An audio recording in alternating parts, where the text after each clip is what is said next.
Abhijit, you've had Dr. Manmohan Singh, you've had Narasimha Rao. They're highly educated people. They're highly educated people. But remember, there was already an ecosystem in place. They were considered for giving you validation. And it's not just semi-literate people who require validation. Everybody requires validation. I'm unique. I only seek validation from my dogs and my cats.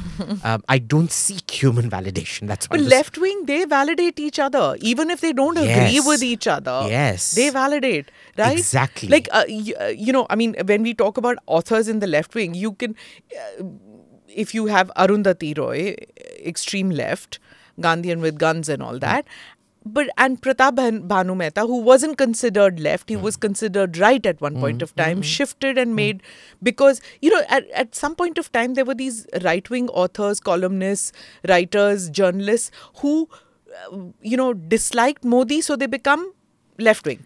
Right. They jumped ship. And Pratap Bhanu Mehta, I'm sorry, but I feel that that's what happened with him. So you hit the nail on the head. There is no left wing and right wing in India. There is the gravy train wing and there is the anath wing. Okay, explain this now. Okay, what you call the left wing in India is actually highly privileged pricks who all come from very privileged families who essentially create I'm sorry to use this word, but a circle jerk of each other, providing validation. Oh, this is the new upcoming scholar of India. He or she is the ultimate last word on this. It is the gravy train wing. They've been brought up on state largesse. They've been brought up, which every king historically has done. The Choras did it, the Pandyas did it, the Pallavas did it, the Mughals did it, that you get poets and things like that to write Hoshanas about you. You get authors to write what a great king. Prithviraja Raso, after all, was composed by somebody for someone. The Shahnameh was composed for someone by giving money to the author, right? So everything, even Shakespeare was like that. Everything. Yes, yeah. This government does not provide a gravy train.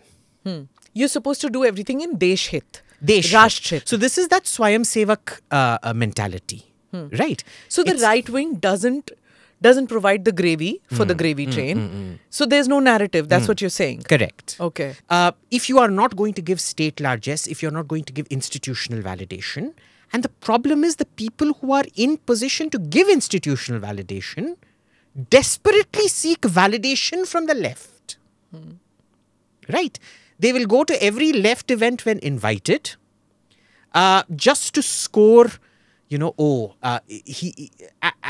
essentially fit into the left's need for a token right-winger to show, we're representative. It was like that show, that... But one second, Abhijit. Even though the left wing will invite that one token right-winger, God help that one left-winger who gets invited to a right-wing event. Yeah. They are booed, they are shamed, they are called names. Because the right-wing won't accept a slight soft right-wing also. You have to be ultra right-wing to get accepted. If you are slightly, like even if you're seen in the company of a centrist, not acceptable. Yeah. So why is that, intolerance in the right wing? I'm sorry to use this word because the right wing hates that word being used, but it is. But it is. Of course it is. Look, the right wing, you have to understand, what is the right wing in India? Most of them are socially upwardly mobile yuppies. They're first generation rich. They haven't had a terribly great education. There are, of course, notable exceptions to the rule.